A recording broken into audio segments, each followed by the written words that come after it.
Everybody else.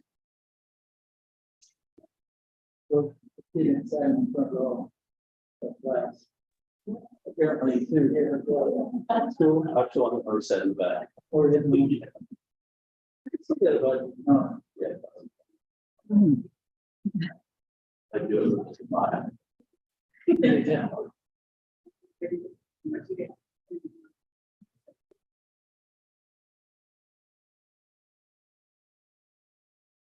We hope to accomplish.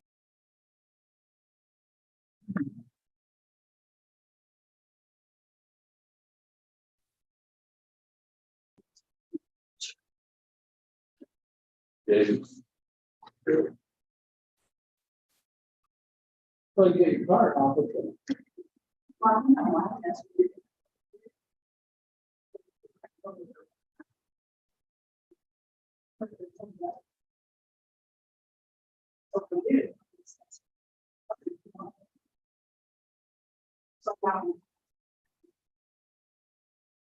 Oh, okay. We have zero. Actually, you guys will. Zero.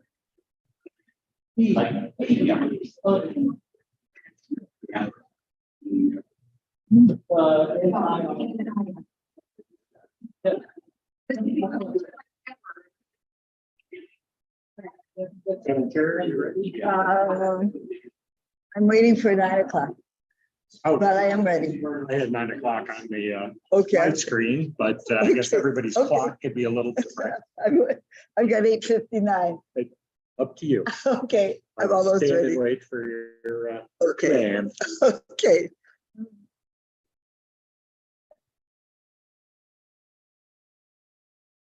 Okay, now it's 9 o'clock.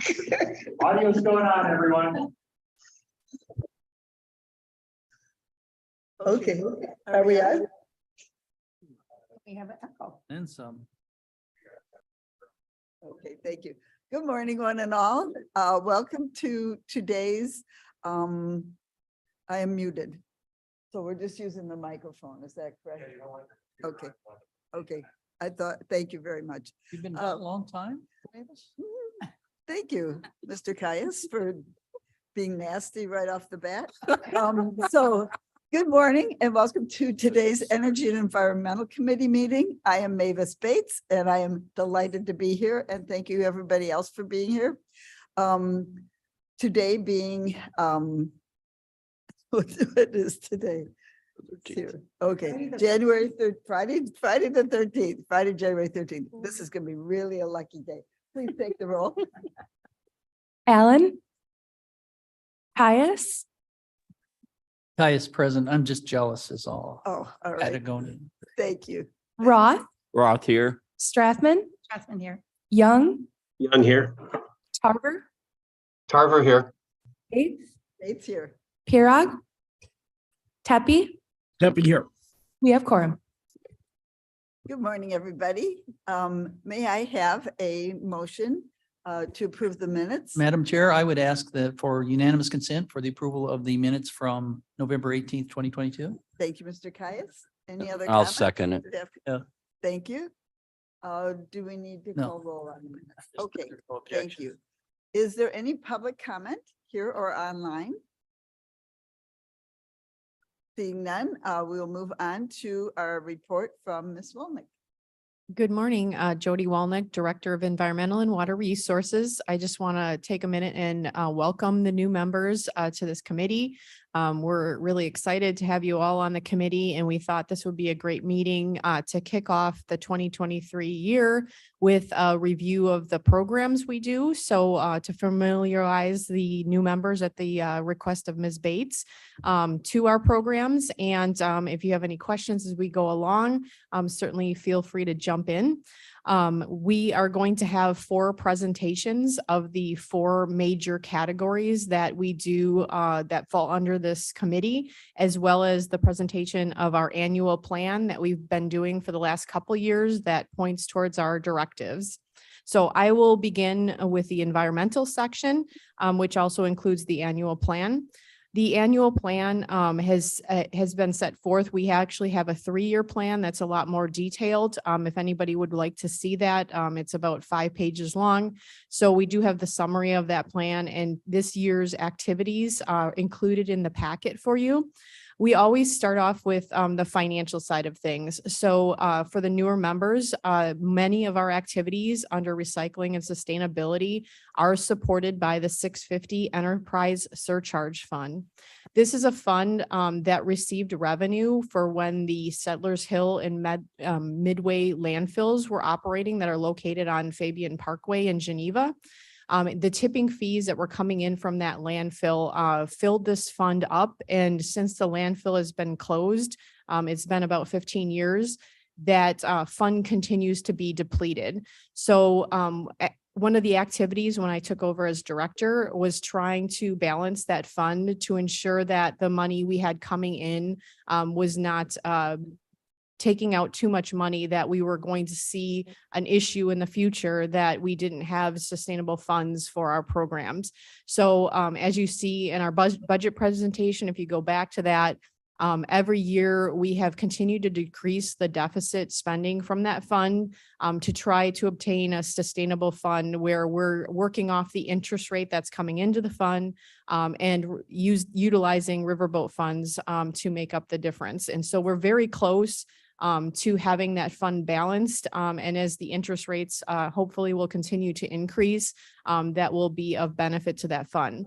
The fund also has about $4 million requirements in case there were to be an environmental issue at the landfill, and that's emergency funding. And after the post-closure period, Waste Management will be turning the landfill back over to us, and then we'll be utilizing that fund for any issues that arise, long-term leachate management, and grading and drainage as necessary for the landfill. So we need to be thinking ahead in the use of that fund to make sure we do maintain that balance, because we will have future expenditures.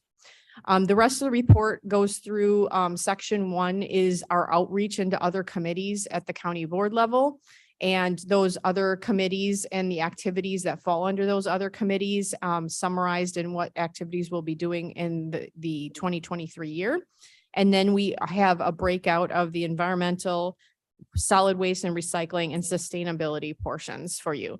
So I will not go over that in detail because we do have the 4 presentations today. But if you have any questions, feel free to reach out to me on that. So I will jump into the environmental portion of the presentation then. Can I advance, Blair, or do I need you? Okay. Oh, yep, here we go. Great.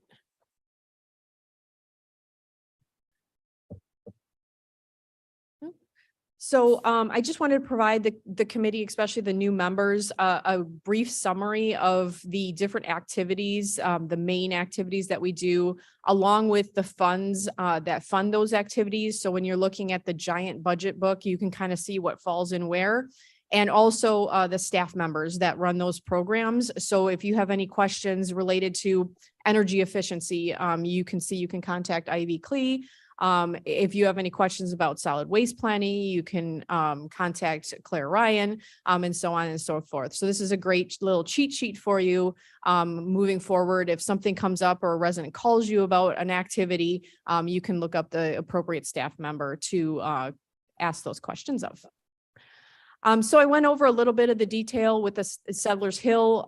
We do continue to work with Waste Management and IEPA on all the monitoring wells that are out there, as well as the hydrogeological analysis, leachate collection and gas extraction systems.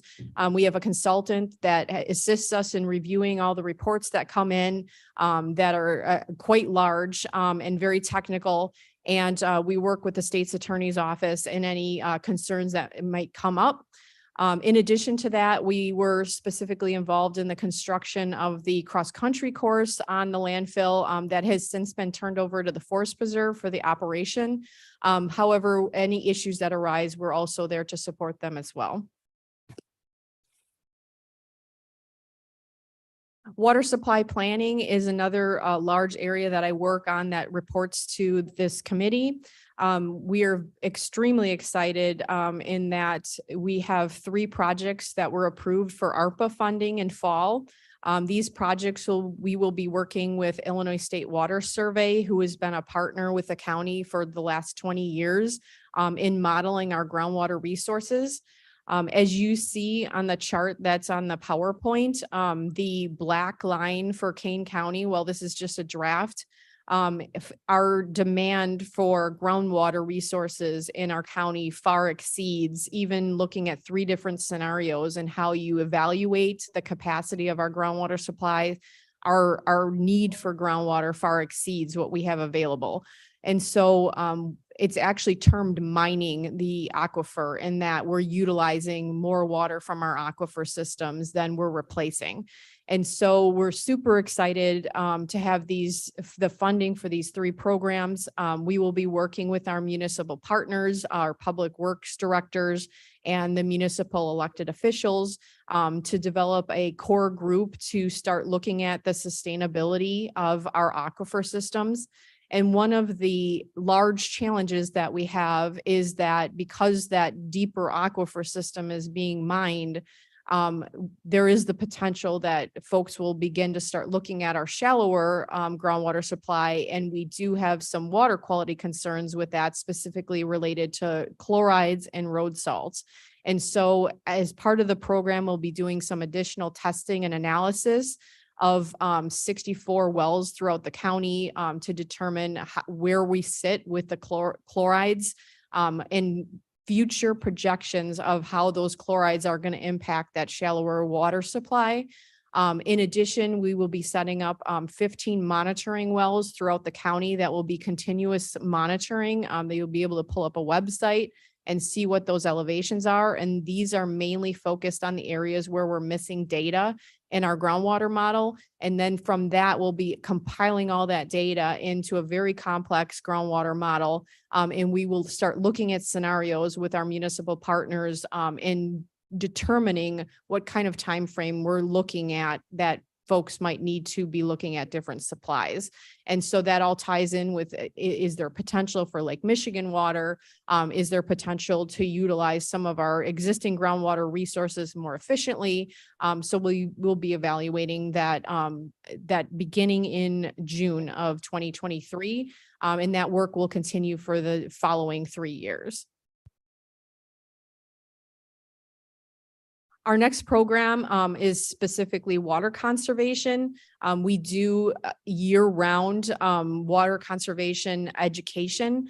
This is kind of considered one of the low-hanging fruit in our water supply issues because it's very easy to conserve water and just plain use less. And then that helps with our long-term groundwater supply.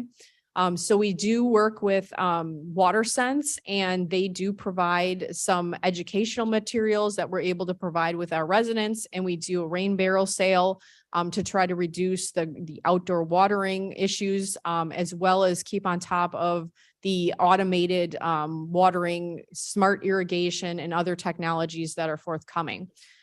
This also, our water conservation, we're also very excited to have received ARPA funding for a program working with Illinois Indiana Sea Grant that works with the University of Illinois and professional educators to go out to our municipalities and allow them some resources to work with their residents on water conservation. We've already had a couple of inquiries into potential participants in that program. And so we're very excited. The agreement is on the chairwoman's desk for signature. So we're very excited to get that program kicked off this year and start getting our municipal partners lined up so we can do some of this ground level water conservation work. That's quite a picture. Where was that? Do you know? The leakage, Yeah. it's pretty much all over. It was just a stock not- picture. Yeah. In which the leakage is one of the challenges for our older communities because you can control what the residents are using, but if you have older water mains, a lot of that water loss goes to the leakage where you're just basically leaking the water back into the ground. So, I have a go question. ahead. Do we have the issues like they have in Chicago with lead pipe? We do. Okay. We are currently working in a neighborhood in Aurora Township. They're undergoing a complete water system replacement. Their water system is from the 1920s. Mhm. It was in very poor condition. They have lead service lines as well as galvanized pipe with lead service connections. And so all the service lines and all the water mains are being replaced. Is it as bad as it is in Chicago? I think, I don't remember the percent, it's like 40% or something. in I Chicago. don't think it's that high, but it depends on the community. So our older course. communities Deal. have more of those lead service lines than the younger communities. And one of our challenges is that we do have a number of small water systems that are privately owned, non-for-profit, Mhm. that don't have the wherewithal to get the funding that's available. And so we've been speaking with the chairwoman about potential options for us to assist, like we're doing in this neighborhood and in Aurora Township, but that is all funded by Community Development Block Grant because they're 75% low income. Okay, thank you. Madam Chair, Oh, yes, Mr. I just wanted to say in Elgin, a couple of years ago, they were doing some major work on lines and they found wooden lines lined with tar. Lined with what? Tar. Yeah. That was one of the main water lines. Yeah, I think at their Public Works Department, when you walk in the door, there's a little Display. display and they've got pieces of the wooden water main in there. That's pretty cool. Can you imagine? We do go back. Mr. Caius, did you have a comment? Just the assistance we're providing, is that typically we find it with an SSA, this. For the water system we're replacing, we're actually managing the money side of things, because they are such a small water utility, that the funding from CDBG, there was a concern about their ability to let contracts and bid documents and do all the requirements from the CDBG and bidding side of things. And so we're kind of being their technical assistance in providing the contract management that they need because they it really don't have staff to do that. They just have a small group of residents and they're not technically savvy that they have somebody like an engineer that's able to assist them with that. To put together a special service areas. Yeah, the special service area that was set up for that community is in case they were to go belly up, that the county can then levy taxes to run their water system. Thank you. I have a question. I know sometimes the water company, the water utility will measure how much leakage there is based on how much they know they're producing and then how much gets billed at the other end.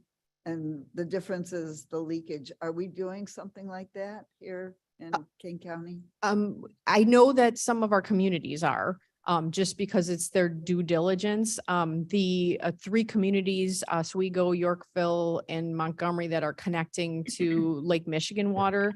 I believe there was an article in the newspaper yesterday about a $18 million improvement project, because when you connect to Lake Michigan water, you have to have your leakage at less than a certain percentage. I can't remember if it's 10 or 15%.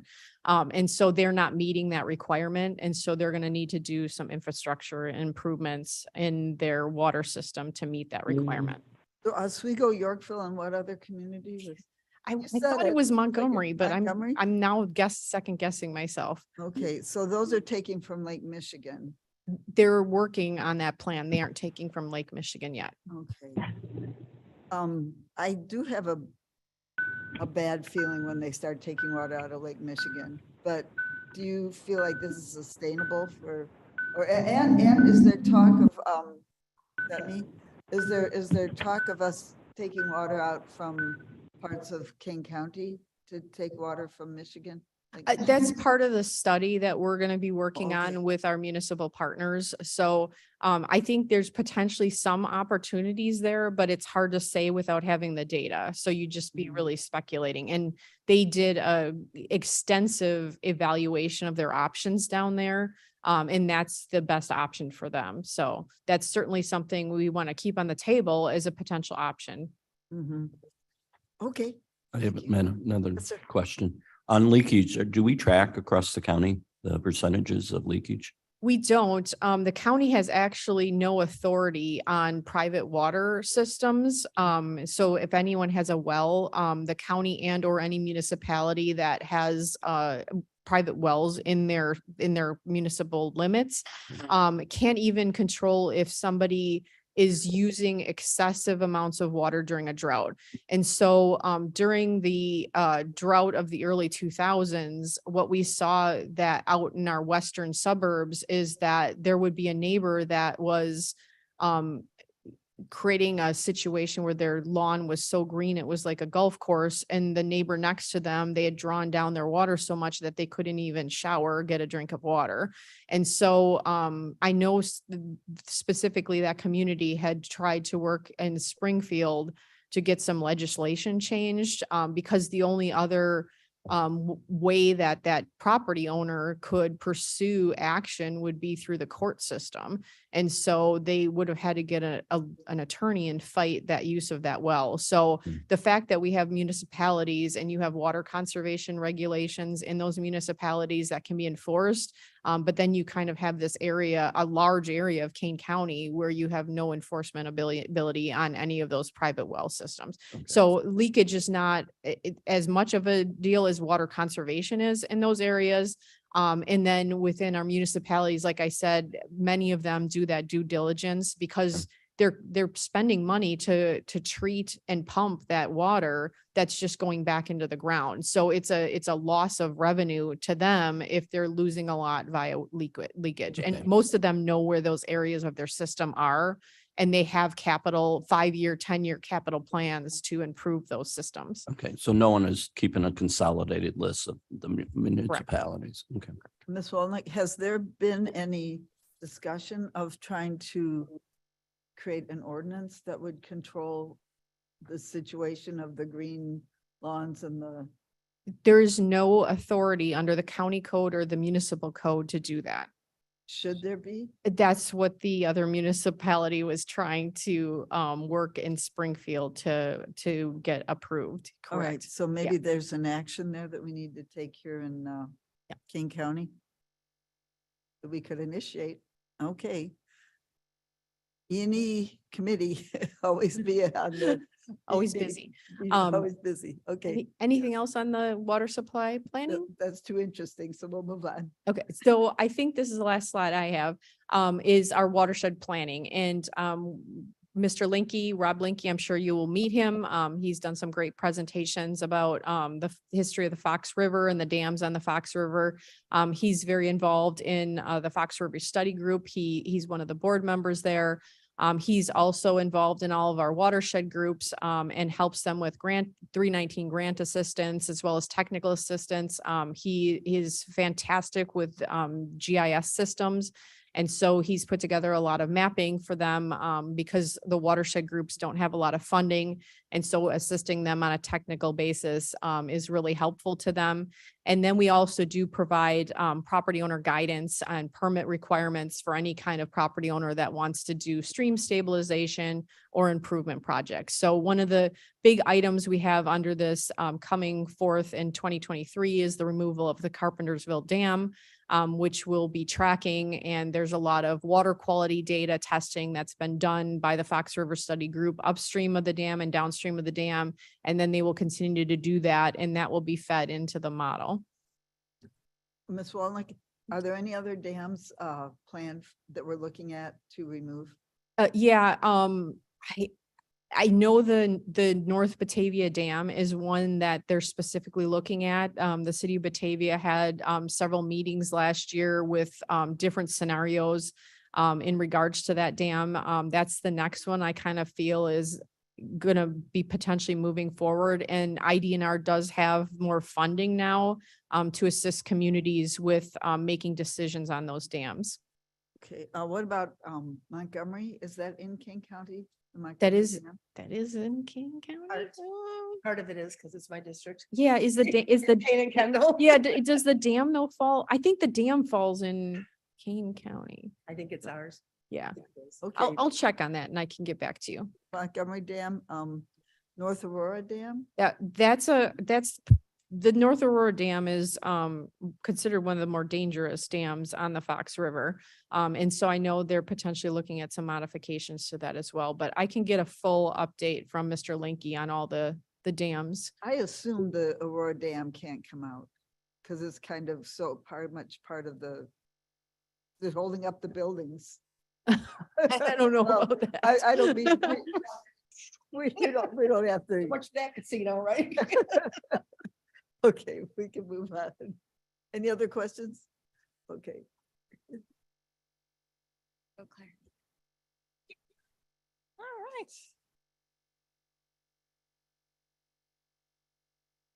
Okay, yeah, I'm next. Ms. Ryan? Yeah.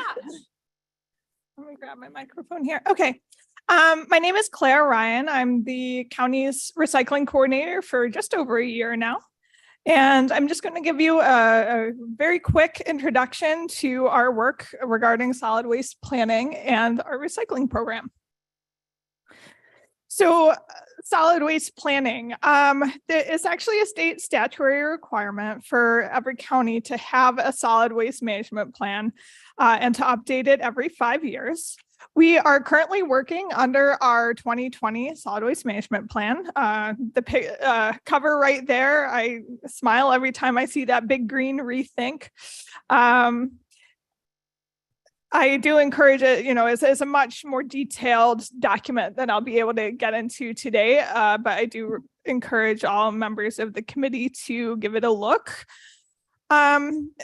I did put on this slide our 9, a very paraphrased version of our 9 deliverables that we're really supposed to focus on between 2020 and the next revision, which would be 2025.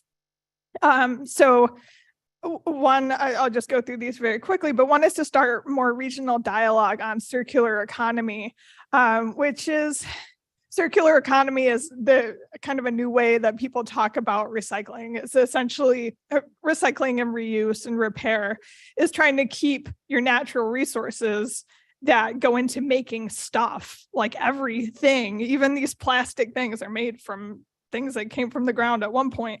So to keep that material in your economic system instead of throwing so much away as waste.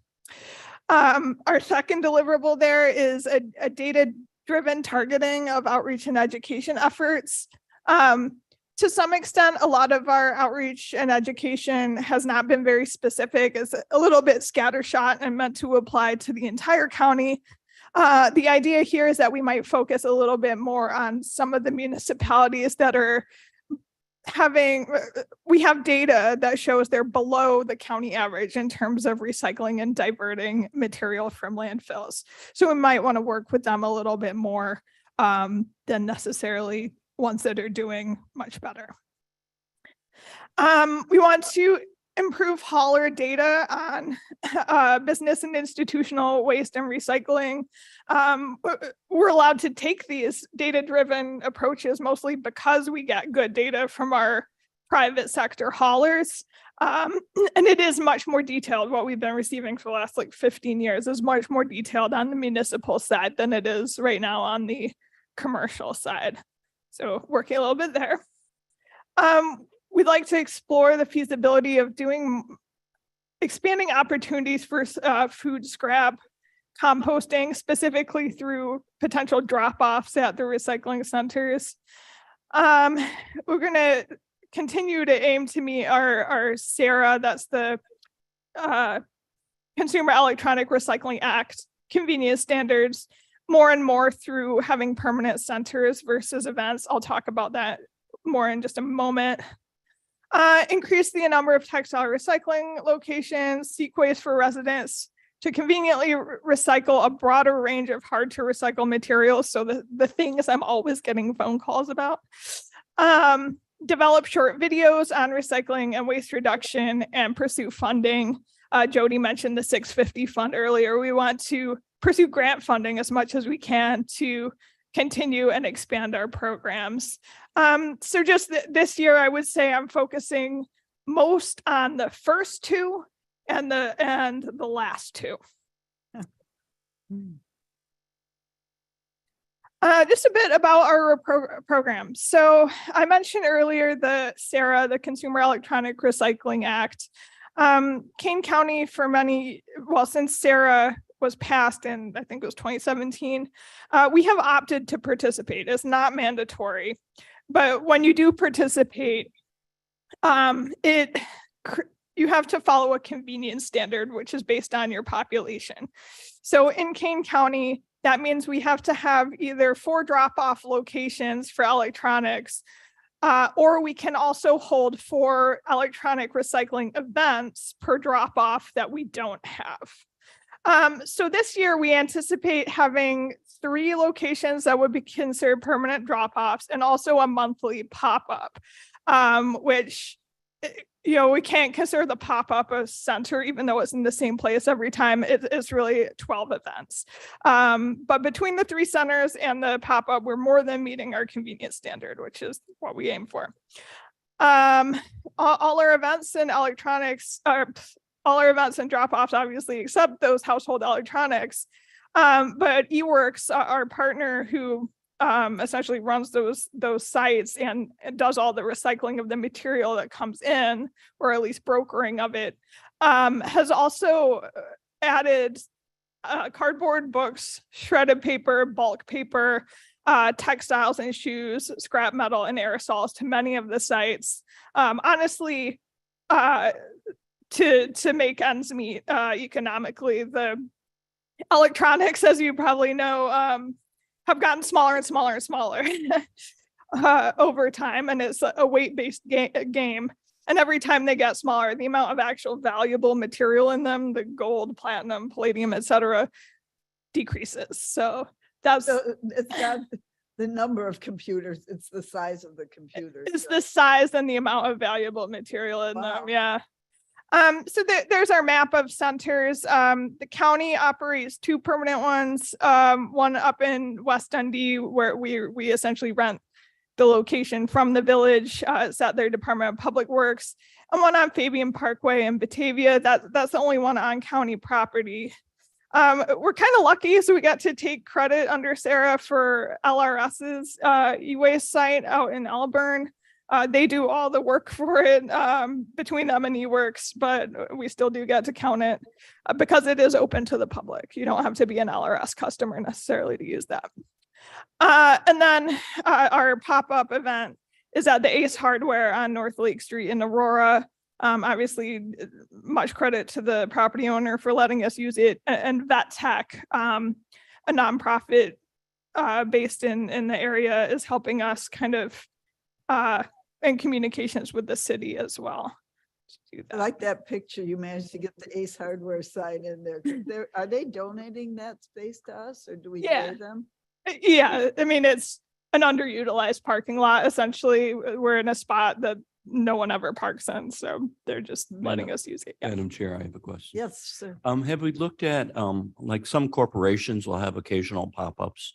Like I think last year MetroNet had where you could drop off electronics at their sites, because that would get a way, to get maybe to qualify for some of those pop-ups and also get corporate funding for it.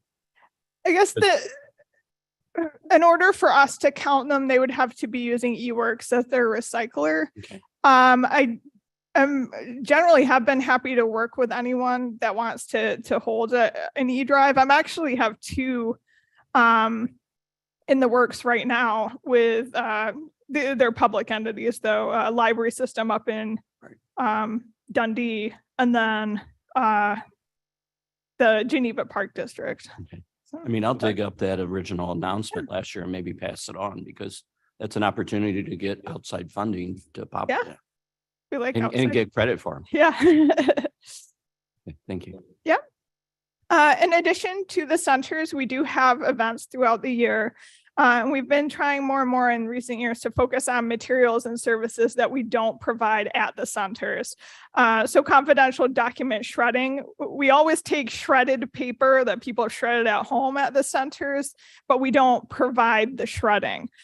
So we've had events for the last several years where we bring in the big shredding trucks and shred people's documents for free. I think we've kind of gotten through people's back stock of old papers because, attendance at those has been declining a little bit, but we're still going to continue with 2 this year. We also do latex paint at those events. Again, we can't really do that at the centers because we can't climate control, or, the paint might freeze in the winter, so we don't want that. Polystyrene foam, batteries and bulbs, unwanted home goods of various types will be collected at our events. They all occur at the Circuit Clerks Building at 540 South Randall Road in St. Charles on a Saturday when that building is closed. We borrow their large parking lot. Our dates for 2023 are April 29th, July 22nd, and September 30th. Our labor at those events is pretty much entirely volunteers, obviously with staff participation too. Board member participation is always appreciated. It's a good way to meet constituents, get outside on a sunny day. It never rains on our events. It's never cold. Except that cyclone that came through that one time. Yeah. But Other than hopefully, that, it never rained. right. Hot or cold either. No. Never. It's always 70 and sunny. Yeah. So I welcome all of our committee members to try to volunteer those days. It's fun. I have a question regarding that. State your name, please. And then Bill speak. Roth. Regarding this recycling, you said you offer for organizations that provide the shredding type of thing. We haven't, our shredding events have been like, we've organized them. We haven't Okay. necessarily partnered with others to do that, but we could. I'm with the Knights of Columbus in St. Charles, and we have a ladies auxiliary, and they have an annual event with shredding. Yeah. And so I thought I'd just bring that up. I mean, they use it as a fundraiser, but there again, Right. They get a lot of people bringing in paper to shred. Yeah. Yeah. So it's a constant need. I may put them into contact with you, and you can have the discussion with them. Yeah, excellent. We do try and coordinate with other people doing shred events Right. to make sure they're not on the same date. And that was one of Yeah. the things I think came up a couple Yeah. of years ago. It was the same date. So Yeah. we want to avoid that, of course. We have to book ours usually in August or September of the year before to make sure the trucks are available. So we don't have a ton of flexibility to change our dates, but Okay. yeah. you. We run a household hazardous waste program. There's kind of 2 prongs to it. One is supporting the household hazardous waste drop-off site in Naperville. Obviously Naperville, not in Kane County, but it is one of 4 state-supported drop-offs for household hazardous waste in the entire state. So I try and remind residents of that if they call me and complain about having to drive to Naperville. I'm like, look, it could be a lot worse. So by support, we do provide some financial, some money to that program, but we also conduct outreach and awareness to residents of King County that it's there. They can use it for free, and try and educate on what they take and what they don't take. But in recognition, that is a very long way to drive from, say, West Dundee or Carpentersville to Naperville. We also offer a home collection program of household hazardous waste through a contract with a company. Right now, the contract holder is called Clean Harbors. It started out with the 6 northern townships of the county, but now we have also some opted-in communities. So South Elgin is partially in a northern township and partially not. We cover the entire municipality of South Elgin, and then Batavia and Geneva, the cities of, are also opted in, as is Mill Creek and unincorporated Blackberry Township at this point. So it does get a little confusing who's in and who's out, but I know. And this is a fairly unique program. It allows residents at no cost to them to schedule someone to come get their unwanted kind of dangerous stuff right at their door. Ms. Ryan, Yeah. question. Strathman with the question. Do you consider old prescriptions part of hazardous waste? Yeah, so they can't take DEA scheduled things. So like opioid or, similar type of pain medication would have to go through a sheriff's office or our sheriff's office or a police station drop off, but they can take anything else as Okay. part of that. Yeah. Okay, thank you. And then finally, we offer some financial support to additional battery and bulb drop-offs. So those can be difficult to get rid of. Outreach and education, we do a number of things, including our much beloved Kane County Recycles Green Guide. It's a booklet. Last time was 8 pages. Last year, we're not doing a full one this year, but it will come back again. We've done a lot of updates and revisions on the website. I think it's an increasingly important source of information to folks in the county. Since post-COVID, we've gotten back into doing tabling events. Even, evening and weekend events we'll do. And I receive a lot of phone calls. There's me on the phone helping people out and writing for Kane County Connects. It used to be like routine every week. Jennifer did an article. It hasn't been that strict since the change in Kane County Connects, but I have been contributing quite regularly and working with them to cover things of interest. In 2023, we anticipate a renewed focus on school presentations. My colleague Courtney is particularly interested in working with younger students and their teachers to kind of install that recycling ethos early. Short PSA style videos, again, that's part of our solid waste management plan, targeted outreach and web tools. Internal recycling too. Hopefully this is my last slide. So I help the county as an entity recycle properly as well by providing bins that clearly have places to put your trash and recycling separately.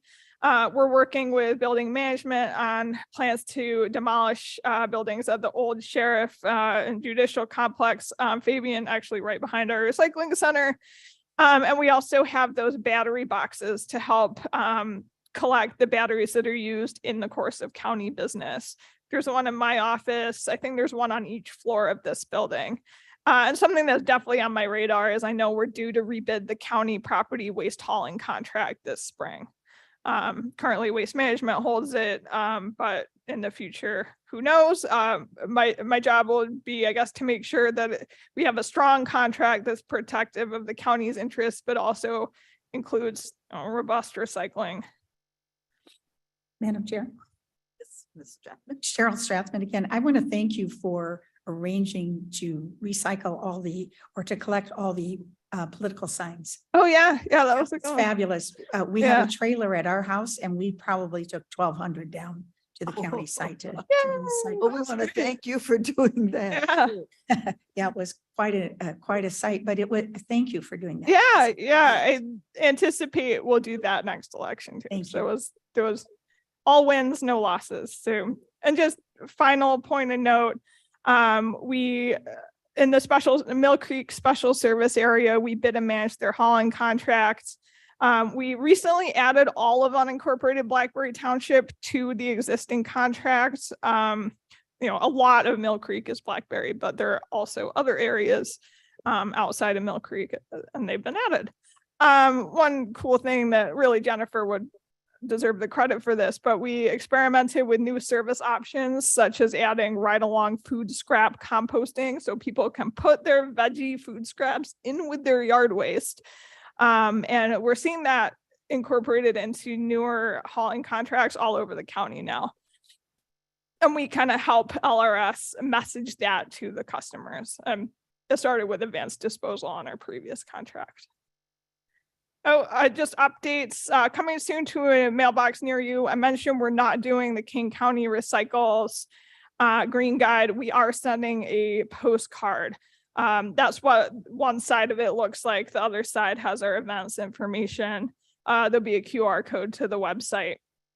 Saving paper, but also saving money so I can spend it on other stuff.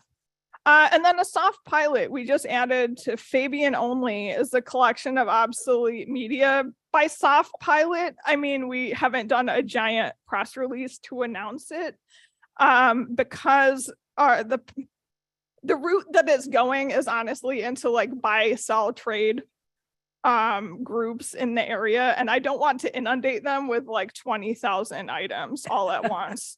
From my house. So I've announced it on the webpage. I tell people that call me and ask specifically about them that they can do this now. And then we're putting it in Kane County Connects next week, but I'm not planning to do like a full-fledged shouting from the rooftops press release about it quite yet. Okay, so I have more than used my time. Any questions? Thank you. Very welcome. Ms. Ryan. Ms. Klee, Ms. Ivy Klee. Good morning, everyone. My name is Ivy Klee. I'm the county's resource management coordinator. So my position is to take direction from this committee on sustainability projects, initiatives, and grants, as well as to implement the King County operational sustainability plan. So today in my presentation, I'm going to go through some history on the current programs and projects that focus on sustainability at the county. So up first, within sustainability and energy, one of the main pillars of sustainability that the county follows is being a leader in energy conservation, energy efficiency, reduction in greenhouse gas emissions, and use of renewable materials. So some of the programs that we have in place that support that are the electric vehicle stations that we've implemented that are owned by King County. So we have 3 public stations. There's one at this office building that any resident from the public can use. And then we have 4 fleet stations that the sheriff's department uses. They also have electric fleet vehicles. And we're always looking to expand that program and find new opportunities for fleet vehicles and electric charging station infrastructure expansion. Like I mentioned, the King County operational sustainability plan.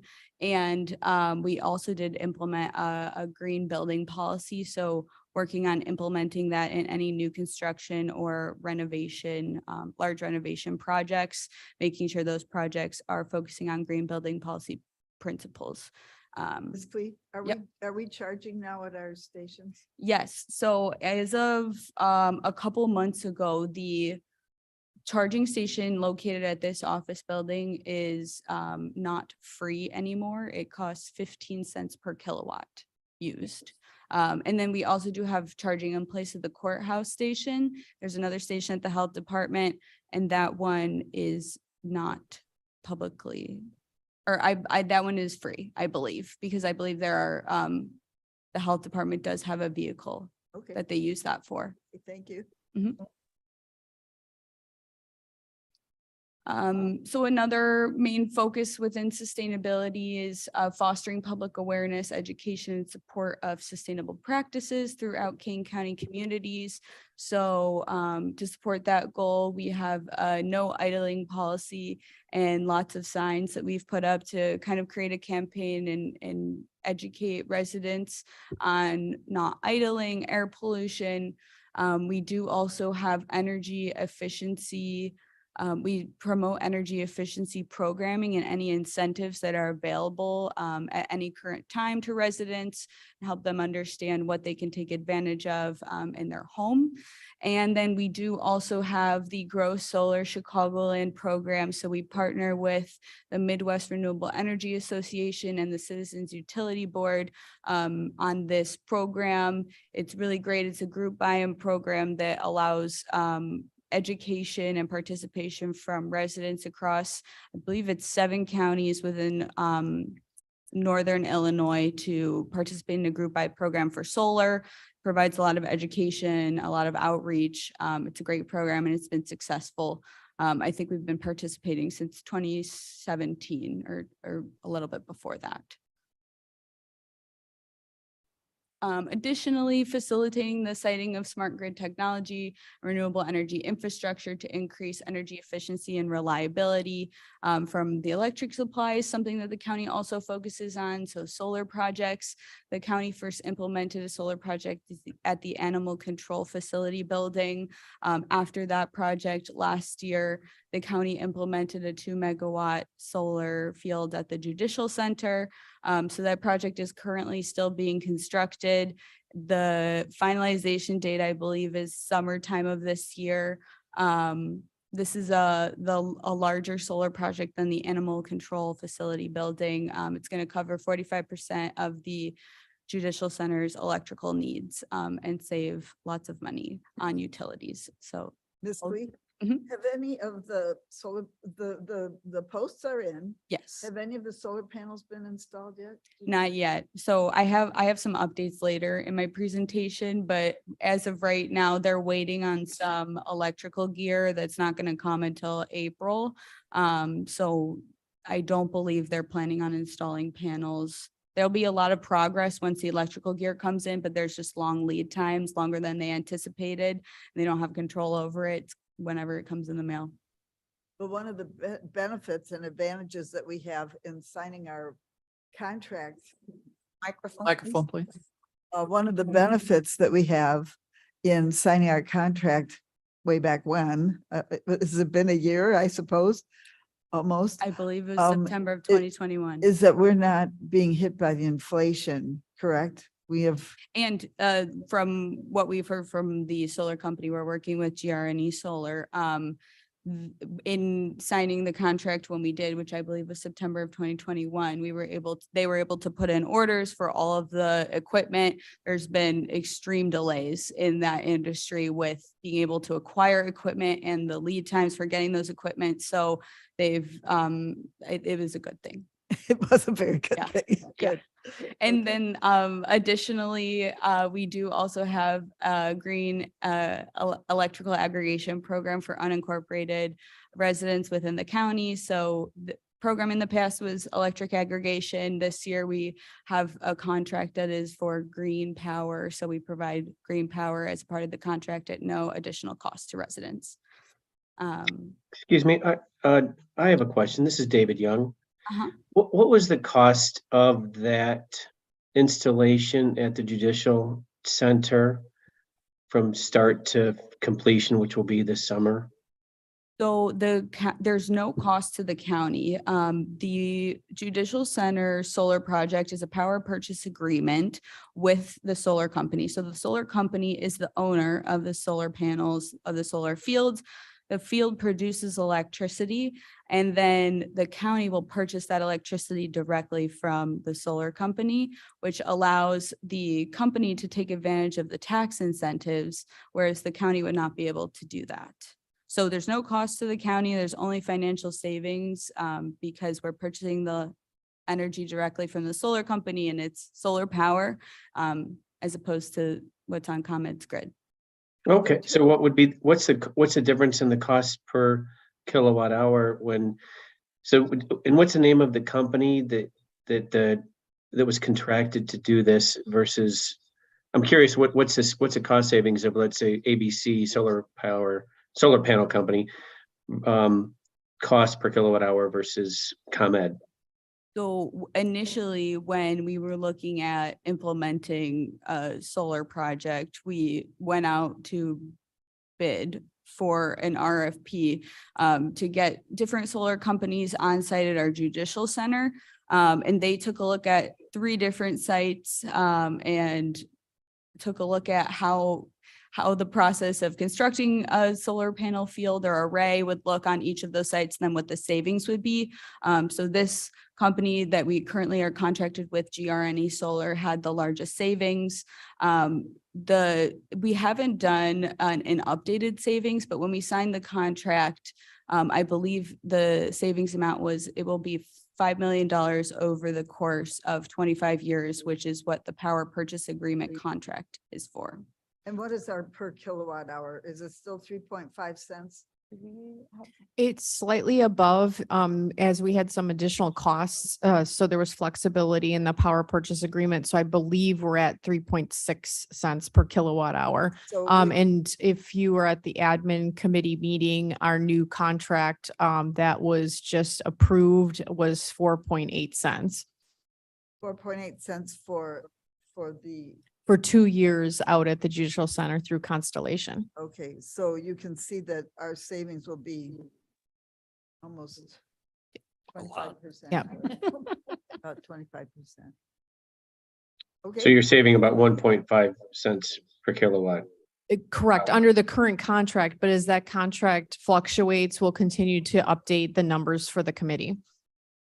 Okay, because and it may be in the ComEd could go down potentially. Correct. But one of the savings points, you're looking at just the cost of power.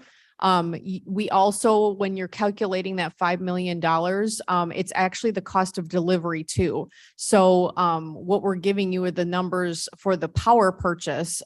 You also have reductions on the side of that ComEd no longer has to serve us with that amount of power.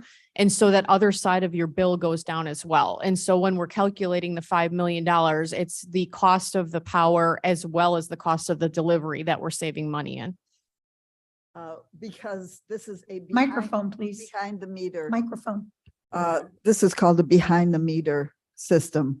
So we're not paying any transmission fees to ComEd. Okay, so it's a good deal. Did that answer your question, Mr. Young?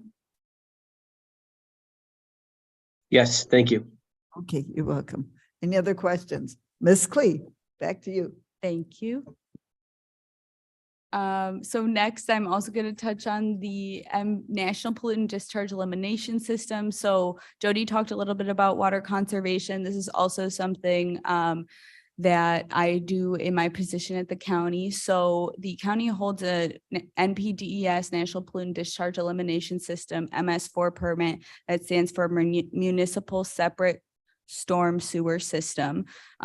So within this permit, there are requirements for water conservation, a storm management plan, and we have a lot of public outreach education that's within my role. So I've put up a couple pictures of some of those items. So we have a Clean Water for Kane campaign. We have Kane County stream signs. You might be able to see that we put them near the stream. So there's education and awareness. We are a partner on the One Earth Film Festival. We have a newsletter that goes out quarterly so that we can connect with our municipalities who also have an MS4 permit. We do the Rain Barrel event every year, and then we also do have de-icing and smart salting workshops for our staff so that we are protecting our water supply from chlorides each winter. And I wanted to talk a little bit about next steps for Kane County sustainability. So I mentioned the Kane County Operational Sustainability Plan that was written in 2013 and approved. So it's been quite some time since then. So our department was discussing updating that plan. And last year, the Metropolitan Mayor's Caucus published a climate action plan. And this plan has a really nice framework that's set up to allow for, it has a lot of great principles and action items for sustainability and climate initiatives. However, when we were reviewing it, we thought it wasn't perfect for us to implement right away as at the county level. So currently what we're doing is creating a Kane County Climate Action Plan. The hope is that this plan can be used as a toolkit by our municipalities to implement their sustainability goals. It could be personalized, and it'll be a nice guide and a nice tool that they can use to actually implement sustainability at whatever level that they're at. So that's something that we're currently working on right now. And I just want to provide some updates on some projects that I've been working on. Kane County is currently a member of an EV Ready cohort with the Metropolitan Mayor's Caucus. This is a new plan. It's similar, or it's a new program. It's similar to Soul Smart, where the Soul Smart program streamlined the process of becoming solar ready for residents. So the program focuses on streamlining the process of zoning, permitting, inspections, and allowing a entity to become EV ready for when there's funding available to expand EV infrastructure. So I've been working with development department to get Kane County designated within this program. It's the first cohort, so we're kind of working through how the program's going to work and how each entity is going to designate themselves. So we just completed a program assessment. And then up next, I'll continue to update on what kind of designation the county is going to be able to achieve. We're not 100% certain on that yet, but we've done an initial assessment. The climate action plan, there'll be community engagement events coming up. So I will definitely forward out those dates and details when we have those available. The judicial solar project, during the cold season, like I said, there hasn't been a ton of work on the site, especially because there's a longer lead time for some electrical equipment, but there's going to be an upcoming field tour that we're planning with a teacher from Quad Cities Urban League. So I will make you all aware of when that's happening, once that's planned. And then the Grow Solar Chicagoland results came out from 2022. It was a successful program. We had 8 participants out of 75 participate from Kane County. So that is over 90 kilowatts of solar installed on Kane County owned homes, which is really exciting. Do we think they'll do another? Oh yeah, next year. Okay, I'm already telling people about it, so I hope there's going to be one. I was a member of the 2020 Grow Solar in Chicagoland. So I look up on my roof and I see my solar panels up there. I couldn't wait. It took too long. This is Caius. So we'll start hearing some more about that, the implementation for the 2023 season for this Grow Solar Chicagoland. Yes. Beginning. I would say, I think it takes some time. So they're probably wrapping up the 2022 program currently over the next couple of months. What happens is there's a representative from Citizens Utility Board and Midwest Renewable Energy Association that will reach out to all of the counties that participate and make sure everyone is on board. And then they start the process of going out to bid for a solar provider, reviewing all of those bids. So it does take a little bit of time, but I want to say March or April was the timeline from last year. So I will keep you all updated on when the new program begins. I know it takes a long time. Or it takes time for it to develop, but I think it's definitely worth it to wait because the vetting process, you have definitely companies that you've already vetted. You understand that they are going to be solid, substantial providers that are going to get good quality equipment and service it. Right. Exactly. And I think this is my last slide. I did just want to mention one other thing. Earlier this week, I did have a phone call with City of Elgin Environment Commission members and also sustainability staff. They are in the beginning works of talking about an Earth Day symposium summit. And they were wondering if Kane County would be interested in partnering with them on this event, potentially doing some kind of event at the symposium or a presentation. So I just wanted to get consensus from the board members if that would be of interest. Do you have time to do it? Okay.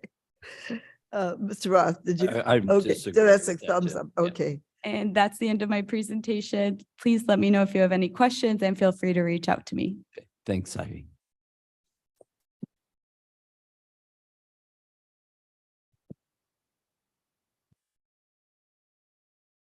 Apologies, Miss Lewis. We're going over time. Okay. I think we need to do a motion to just change my meeting time. Oh, maybe. Darn Greeniacs. Miss Miller. But it's interesting. It's stuff that has to be talked about. So it's all good. Nice to have you here. generally, I should say, about 80% of the time. Go ahead, Ms. Miller, please. Thank you. Good morning, everyone, and Happy New Year. I am Karen Miller, Executive Planner with the Kane County Development Department. And this morning, I'd like to give you a summary overview about projects that I'm currently working on. The biggest project currently is the Fabulous Fox Water Trail. For the past 5 years, I've been working with a team that consists of stakeholders from both Wisconsin and Illinois to create the Fabulous Fox Water Trail, which has been developed. 200 fabulous miles across 2 states and 8 counties with over 70 public access sites. So our vision is to provide suitable access to the public to enjoy the quiet and active recreation, scenic beauty, abundant wildlife, and historic and cultural features. Communities along the Fox River embrace stewardship and public engagement to provide a sense of place, with the goal being designation into the National Water Trail System from the National Park Service. Our team submitted our application after 5 years of work on November 2nd of last year. And on December 7th, we received a word from the National Park Service that they had completed their cursory review and moved the application up to the next level, which means that Park Service staff will be now taking a deep dive into our application, which turned out to be about 100 pages long. On February 17th, the Park Service will complete their detailed review and determination of whether or not to send the Fabulous Fox Water Trail as a nomination to the Interior Secretary, Deborah Haaland, will be determined. And then by June, we expect to be either approved or declined by President Joe Biden's office. And on this slide, I have included a few of the products that we have completed in our process. On the bottom left-hand corner, you can see one of 14 maps, segment maps of the water trail that you can pull up on our website. You can download while you are paddling, use them on your smartphone or tablet, or print them out before you go on your trip. We also have quite a few itineraries that we've put together, which describe in detail what your paddling trip would consist of, which you can choose from depending on the time you want to spend, where you want to be on the river, and what your abilities are. You can also see in the bottom, in the middle of the slide, are the 2 signs that we have created. These are for the access sites. And on the left-hand side, each access site will have a sign that includes a map of the location and the surrounding area where you are at. We have our website. We also have a QR code that will take you to our website, our logo, and a list of safety recommendations. That sign will be facing land at each of the access sites. And then the sign on the right will show you the name of the access site, our logo, and also the river mile. We will have 1 copy of that sign facing the land, and a second copy will be facing the river. So if you are out on the river, you'll be able to orient yourself by seeing what river mile and what access site you are at. I have also included a photo of our brochure. We distributed approximately 40,000 brochures in 2019, and we updated and printed another 10,000 for this paddling season, which we are currently distributing. Let me go back for a moment. I'd also like to mention that in September, the Kane County Board approved $1.2 million in American Rescue Plan funding to work with the Fabulous Fox Water Trail on planning, marketing, infrastructure for new and improved access sites, which will be excellent, and also our signage. Also, the Kane County Development Department applied for an Illinois Department of Commerce and Economic Opportunity Tourism and Festivals grant, which we are still waiting to hear the results of. And also funding from the Illinois Tourism and Grant Program. Over the summer, we also worked with Gilmore Marketing Concepts, who we contracted with to develop a marketing plan for the fabulous Fox Water Trail in Kane County that can be used as a model for the other counties along the Fox River. So some of my other projects include working with the Chicago Region Trees Initiative, which is a program out of the Morton Arboretum that is working toward a more sustainable and equitable 7-county regional forest. I serve as the co-chair of the Trees and Green Infrastructure Work Group. And our work group is tasked with implementing the Oak Ecosystem Recovery Plan, which recognizes the value of oaks to the Chicago region and needs our protection. Also, we are developing a tree preservation ordinance template that can be used by local governments to create tree preservation ordinances. This is something that the Kane County Board has expressed interest in pursuing potentially. We are also working on a development ordinance template for communities to use to include the value of trees when they're looking at developing their development ordinances or adjusting their development ordinances. We also have a subcommittee that works on advocacy for the protection and improvement of the regional forest, which I am a part of. Also, one of the other projects through the CRTI is the Forest in Cities, which is a national network dedicated to promoting and advancing healthy forested natural areas in cities across America through science, management, partnerships, and communications. We met recently in November in Seattle with 11 other cities that were chosen to be part of this program. I am on the team of 4 from the Morton Arboretum that participates in this Forests and Cities project, which is, I think, very valuable to bring information back to the Chicago region and then again, also Kane County. I also serve on also a member of the Diversity, Equity, and Inclusion Committee, which is part of the Forests and Cities project. Also, leadership and collaboration. I serve on committees and boards of several regional and local organizations, a lot of them being environmental organizations. And I collaborate with local government residents and stakeholders and Kane County staff and elected officials to work on my project and importantly, to implement the county's plans. Thank you. Thank you very much, Ms. Miller. Are we bringing back the kayak race, the canoe race? That is the Fox Valley Park District, right? And I think I haven't heard about 2023, but wasn't it canceled last year because of low water or something in the river? It's like the water's either too low or too high. Yeah. And once in a while, it's just right. Okay, do you have any questions for Ms. Miller?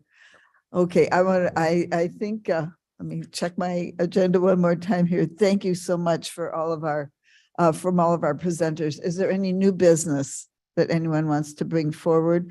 Okay, chair's comments. I will be brief, but I do want to welcome our new committee. Welcome everyone here. Thank you to my staff, who is always fabulous. I want to just remind myself and all of us that our job here is to protect the environment of Kane County and really what we can contribute to protecting the environment in Kane, Illinois, US, the whole world.